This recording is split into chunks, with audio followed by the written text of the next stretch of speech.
What if the greatest conqueror in history never stopped? What if Alexander the Great did not die in Babylon, but rose again, with the world still at his feet? Would Rome ever rise?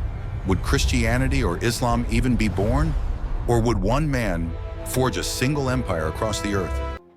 A world centuries ahead in science, but shackled under one eternal crown, a golden age, or a global prison. This is not history. This is destiny rewritten. What if the man who conquered the known world wasn't done conquering? What if Alexander the Great, the young king who crushed empires before his 33rd birthday, did not collapse so suddenly in the heart of Babylon? Imagine it. The greatest strategist of antiquity, still breathing, still dreaming, still riding at the head of his armies. Would Rome, that rising republic across the Mediterranean, have ever found its path to glory, or would it have been strangled in its cradle by Alexander's legions before it even became an empire? Would Christianity or Islam, the two great faiths that reshaped civilizations, have spread as we know them, or would a single Hellenistic religion, forged by Alexander's vision of blending gods and cultures, have replaced them both? And the borders we cling to today, lines drawn in blood and politics, would they even exist? Or would we all live under the unshakable shadow of one colossal dominion, a world sewn together by a single crown? But here lies the darker twist. Could such unity have brought peace or tyranny? Would Alexander's dream of one world, one people have ended hunger and silenced wars? Or would it have smothered freedom, erasing cultures, languages, and beliefs under the weight of one man's ambition? History left us with a fractured globe, a chaos of nations and rivalries. Yet in this alternate timeline, the story may have unfolded as something far more dazzling, or far more terrifying. Stay with me, because the ripple of this survival doesn't just change kingdoms. It rewrites the destiny of humanity itself. And what you're about to imagine may shock you more than the history you thought you knew. Alexander III of Macedon, better remembered as Alexander the Great, was born in 356 BCE, not as an ordinary child, but as a prince whose very birth seemed touched by destiny. His mother, Olympias, whispered tales of divine omens, while his father, Philip II, forged an empire that young Alexander would soon inherit. From the very beginning, he was not only groomed for power but sculpted for greatness. His tutor was none other than Aristotle, one of history's greatest minds. Under him, Alexander learned more than the tactics of war. He studied philosophy, science, politics, and the deeper questions of justice and kingship. He was trained to wield not just the sword, but also the pen of reason, the balance of ethics, and the dream of unity. A vision of a world bound not by chains, but by shared destiny. When his father was assassinated in 336 BCE, Alexander was just 20 years old, an age when most would tremble before the throne. Instead, he seized it with unshakable resolve. Rebellion flared across Greece, enemies circled, and rivals schemed. Many expected him to be devoured by doubt or consumed by chaos. But Alexander was no ordinary youth. Within mere months, he crushed uprisings with ruthless precision, compelled loyalty from wavering allies, and welded the Greek city-states into one unbreakable force. This was no ordinary consolidation of power. It was the opening act of the greatest campaign the world had ever seen. By 26, Alexander had done the unthinkable. He shattered the Persian Empire, the towering superpower of its age. Darius III, the so-called King of Kings, fled before him as Alexander's armies cut through Asia Minor, swept across Egypt, and thundered into Mesopotamia. The battles of Issus and Gaugamela were not just victories. They were tectonic shifts that redrew the map of the ancient world. And at only 32 years old, Alexander stood as master of an empire stretching from the mountains of Greece to the edges of India, the largest realm humanity had ever known. Yet Alexander's greatness was not measured only in conquered lands, but in conquered hearts. He marched with more than soldiers. His army carried philosophers, engineers, architects, and historians, as though wisdom itself were part of his arsenal.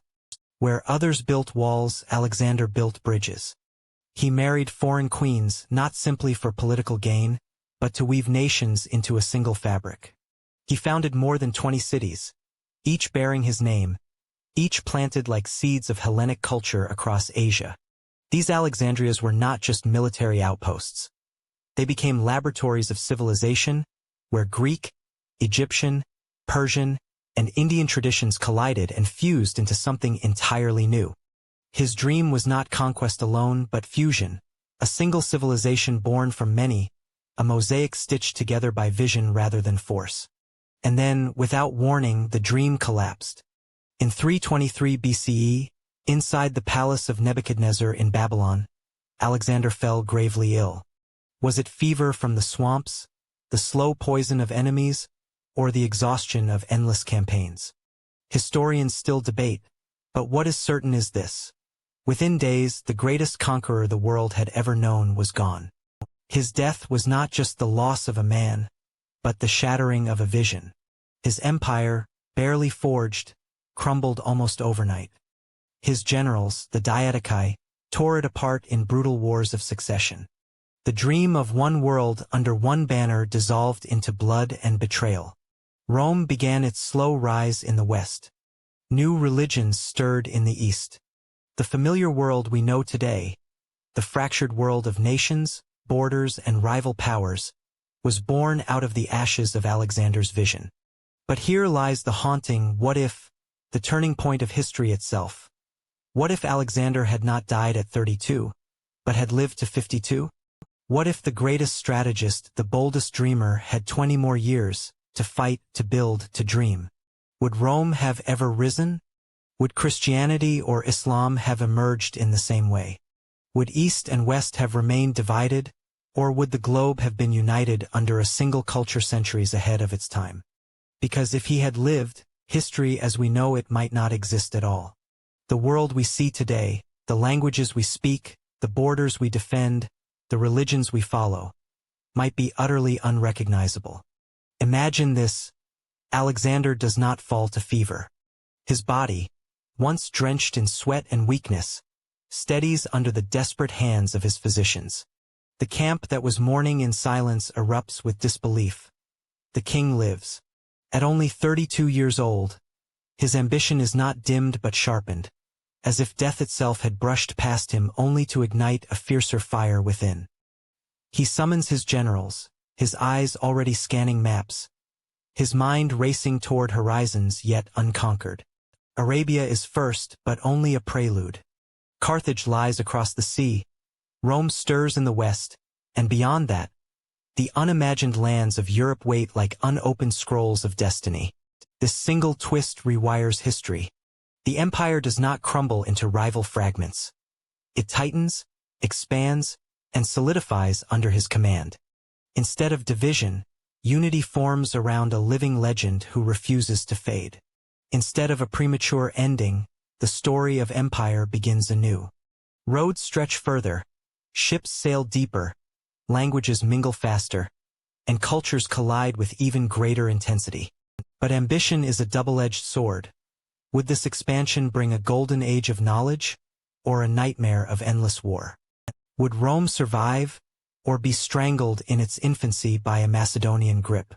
And if Alexander's vision of one world, one people truly spread, what scars or what miracles would echo into our present? The fever breaks, but in that fragile moment, so does the path of our history. And the question that lingers is haunting. How would our world look if Alexander had lived to see it? Alexander wastes no time. With Arabia under his banner, the spice routes fall firmly into his grasp, feeding his treasury with unimaginable wealth. This new lifeblood powers an unstoppable machine.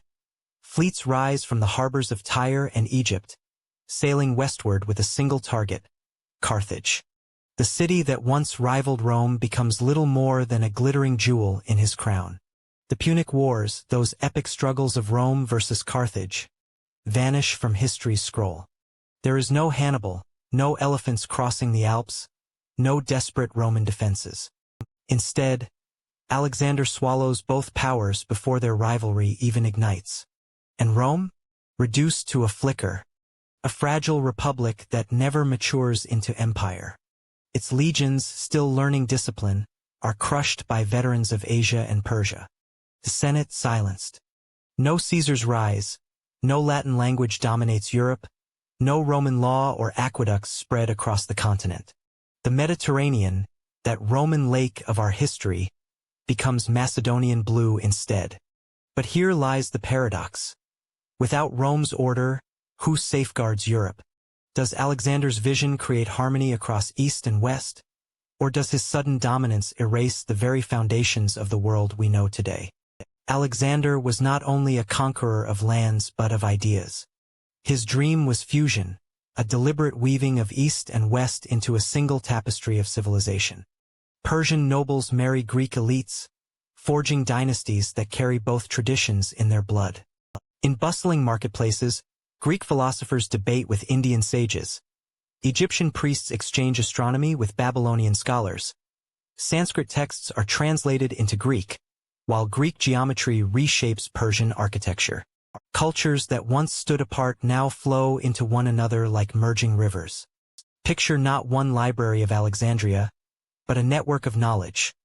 Scrolls housed in Babylon, archives thriving in Persepolis, academies flourishing in India. Ideas move faster, carried by roads, caravans, and ships protected under a single imperial order. Medicine from India, mathematics from Mesopotamia, engineering from Egypt, philosophy from Athens, all mingling centuries before their time. And here rises the haunting question. With such knowledge centers blazing across continents, could humanity have leapt forward far earlier? Could the Industrial Revolution, instead of dawning in the 18th century, have erupted 1,000 years sooner? Steam engines in the year 800, electricity in the medieval world, telescopes mapping the stars long before Galileo. A golden age? Or a dangerous acceleration? Here lies the most explosive twist of all, faith itself. Without Rome to adopt and later enforce Christianity, the story of the world's largest religion may vanish before it begins. The teachings of Jesus might linger only as whispers within a small Jewish sect in Palestine, never crossing continents, never building cathedrals, never shaping Europe. Instead, Alexander's vision of fusion reaches the heavens. In his empire, gods are not destroyed but blended. Zeus becomes one with Ahura Mazda, Apollo finds echoes in Mitra, and temples rise where Greek columns stand beside Persian fire altars. Imagine worshippers lighting incense beneath mosaics of both East and West, praying to deities that carry dual names, dual faces, dual traditions. But this new pantheon comes with risks. Without the unifying force of Christianity, or later Islam, faith might fracture into 1,000 hybrid cults. And what of Islam itself? If Arabia is absorbed centuries before Muhammad's birth, the Quran may never be revealed, the Kaaba never central to a global faith. Would such a world be spiritually unified under a blended creed, or hopelessly divided, trapped in endless clashes of gods, myths, and rituals? The stakes reach far beyond politics. They reach the soul of humanity itself. When Greek curiosity collides with Indian mathematics and Babylonian astronomy, the results are explosive. Knowledge that in our history took centuries to trickle across borders now floods through Alexander's empire like lightning through dry skies. Geometry sharpens astronomy. Indian numerals fuse with Greek logic. Babylonian star charts guide ships across oceans once thought unreachable. Medicine advances as Egyptian anatomy meets Ayurvedic healing, giving rise to cures that might have saved millions long before modern hospitals were born. Imagine steam power discovered not in the 18th century but in the first millennium. Workshops in Babylon turning wheels with boiling water, factories in Alexandria humming centuries before Manchester. Astronomers mapping the cosmos in detail long before Copernicus dares to place the sun at the center. Could the Renaissance or even space travel have come 1,000 years early? But every leap carries shadows. A single emperor holding the keys to this machine of progress could turn genius into tyranny. Technologies meant for discovery might become tools of war. Roads that carry scholars could just as easily march armies. The dream of enlightenment may birth a nightmare. An empire of surveillance, conquest, and control. Progress or peril? If Alexander's empire never fell, today's world would look utterly unrecognizable. Imagine opening a history book without the United States, without Western Europe dominating global politics, without centuries of colonial empires rising and falling. Instead, we might see a single, continuous Greco-Persian Indian superempire stretching from the Atlantic coast to the Himalayas. A world where continents are not divided by rivalry, but bound by one imperial order that never broke. Religion would be just as alien to us. Christianity, never lifted by Rome, might remain a forgotten sect. Islam, its birthplace absorbed centuries earlier, may never rise at all. In their place, humanity might bow before a hybrid pantheon, Zeus with Ahura Mazda, Apollo with Mitra, or perhaps something even more chilling. A state cult where Alexander himself is worshipped as a living, eternal god. Faith would unify billions, but at what cost? Borders could vanish entirely. The Mediterranean, Middle East, and Asia might be one cultural zone, where Greek, Aramaic, and Sanskrit blend into the universal language of commerce, law, and science, much like English today, but born 1,000 years earlier. And with knowledge shared across such vast lands, technology could leap centuries ahead. Space travel by the Middle Ages. Global communication before the printing press. But shadows linger. Nuclear power discovered too soon, weapons unleashed long before humanity learns restraint. A world of dazzling progress and terrifying fragility. The positives? Unity, shared identity, faster breakthroughs. The negatives? Absolute power, crushed individuality, and no refuge from empire's gaze. Humanity could have become one family or one prison. The fever did not kill Alexander. But had it not, what would have killed us instead? Alexander died young, and with him his empire fractured. Perhaps that was not tragedy, but mercy. For in the breaking of power, space is created, space for new voices, new cultures, new freedoms to rise. Rome, Byzantium, Islam, Europe, the Americas, all these worlds were born from the ashes of his fallen dream.